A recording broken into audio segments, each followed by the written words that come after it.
अस्सलाम वालेकुम स्टूडेंट्स, कैसे हैं आप? ये एक और एग्जांपल है हमारे पास रिकरेंस रिलेशन डिवाइडिंग फंक्शन के लिए। इसे देखते हैं आज हम। सबसे पहले हमारे पास रिकरेंस रिलेशन क्या है? T of N equals to T of N by two plus n. अब अगर यहाँ पे हम देखें, हम पुट करते हैं एन को एन बाई टू के इक्वल। जब हम एन को एन बाई टू के इक्वल पुट करेंगे तो हमारे पास आंसर क्या आएगा? T of N by two equals to T of N by two का square plus N by two. ठीक है, बेसिकली हम इसमें भी करते बैक सब्स्टिट्यूशन ही है। अब इसके बाद अगर हम नेक्स्ट स्टेप पे आए तो n equals to n by two square put करें अगर हम, तो ये हमारे पास क्या आएगा? N by two square equals to n by, हम इसमें पुट करेंगे ना, तो ये क्या आएगा? N by two cube plus N by two square. सही है। इसके बाद अगर आप n is equals to n cube भी पुट कर लो तो वो क्या आएगा? T of N by two cube equals to T of N by two four plus T of N by two power cube. सही है, ये हमने फाइंड कर लिया। अब इसके बाद अगर हम इन वैल्यूज़ को, लेट्स सपोज ये हमारे पास रेफरेंस रिलेशन है, जो इसको हम वन का अगर नाम दे दें, इन अगर वैल्यूज़ को इक्वेशन वन में डालें तो हमारे पास क्या आता है? T of N equals to, सबसे पहले अगर हम इसको देखें T of N by two को, तो ये हमारे पास क्या आएगा? T of N equals to T of N by two का square plus N by two plus ये वाला एन।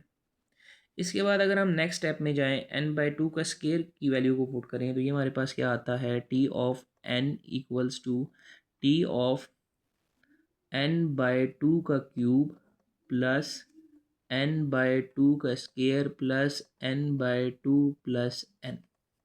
ठीक है, इस तरह अगर हम, आप अगले स्टेप में भी जाना चाहते हो तो जा सकते हो, इतना इशू नहीं है, लेकिन हम यहाँ पे इसको के टर्म्स तक जाएंगे क्योंकि हमें एक सीक्वेंस अभी मिल गया। अब इसके बाद अगर हम लेट्स सपोज अगली वैल्यू पुट करते तो वो क्या आती?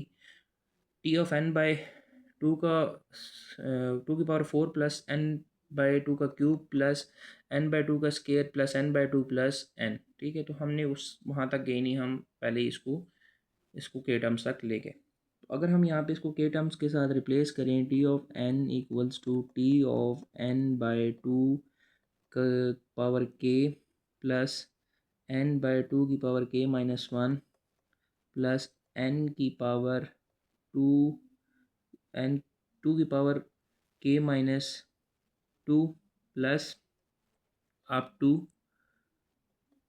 Plus N by two plus N.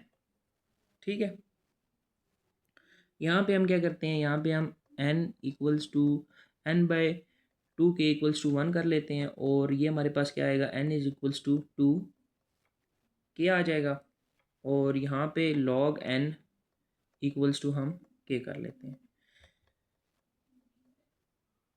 इसके बाद अगर हम देखें तो हमारे पास क्या आता है? हमारे पास आता है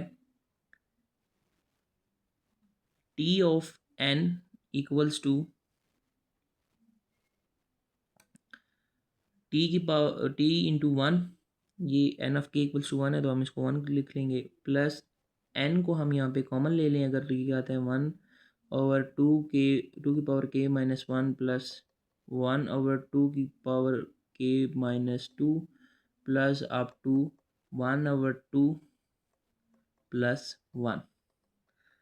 तो अब उसके बाद T of N equals to, ये पूरा किसकी इक्वल है? टी ऑफ वन किसकी इक्वल है? वन की इक्वल, तो यहाँ पे वन आ जाएगा प्लस एन, और ये जो सारी चीज़ है ना, ये वन, ये जो सारी चीज़ है ना, ये वाली ये तकरीबन वन की इक्वल है। वन ये वाला आ गया सारा और प्लस वन ये वाला आ गया।